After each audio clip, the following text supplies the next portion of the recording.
皆様こんにちは。今日はカクテルのお話をしたいと思いますが、カクテルというのはいろいろな作り方があるので、それらの作り方を今日はお話しするのではなくて、カクテルの材料にちょっと目を向けてみたいと思います。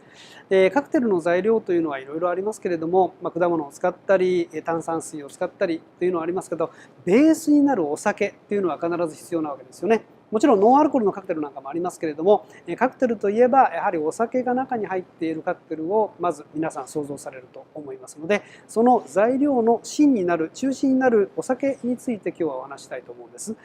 でその真ん中のお酒の部分なんですけれども、どんなお酒が使われているかというと、いろいろなお酒がありますけれども、一番よく使われているのは蒸留酒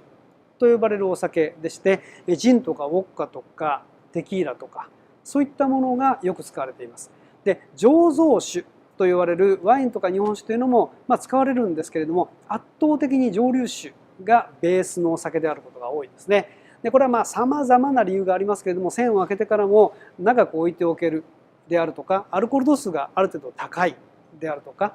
余分なものをほとんど持っていないのでピュアな味わいを出せるといういろいろな側面があります。余分なものというのはカクテルにとって余分なものということであって、それが実は味わいの大元になるわけで、美味しさの一部なんですけれども、カクテルの場合はその作るたびにいろいろ変化しては困るので、できるだけ一定の味わいであることが求められますので、蒸留酒の方が醸造酒よりも優れた特性を持っているというふうに考えられるわけです。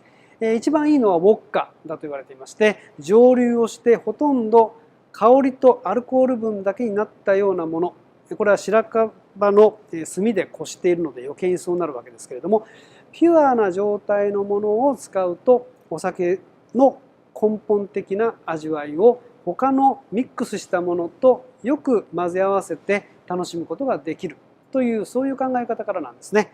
では日本酒を使ったカクテルの場合、どのようなお酒を使えばいいのでしょうか。それは本醸造であるとか普通酒と呼ばれているお酒、これをベースに考えられるといいと思います。本醸造とか普通酒というのは味わいが非常にすっきりしているので、醸造酒であるにもかかわらずすっきりとした味わいを前面に出しているということを考えると、カクテルの材料にはうってつけというわけなんですね。で反対に大吟醸とか純米酒とか純米吟醸とか、味わいとか香りがそれぞれあるものに関しては、その味わいがカクテルの中の一部分を占めてしまいますので、うまくカクテルの材料として使えばいいんですけれども、うまく混ざらわなかった場合、喧嘩をしてしまう可能性がありますよね。ですのでうまくいけばいいんですけれども、なかなか難しいので、まず最初に日本酒でカクテルを作られる場合は本醸造や普通酒で試されてみてはいかがでしょうか。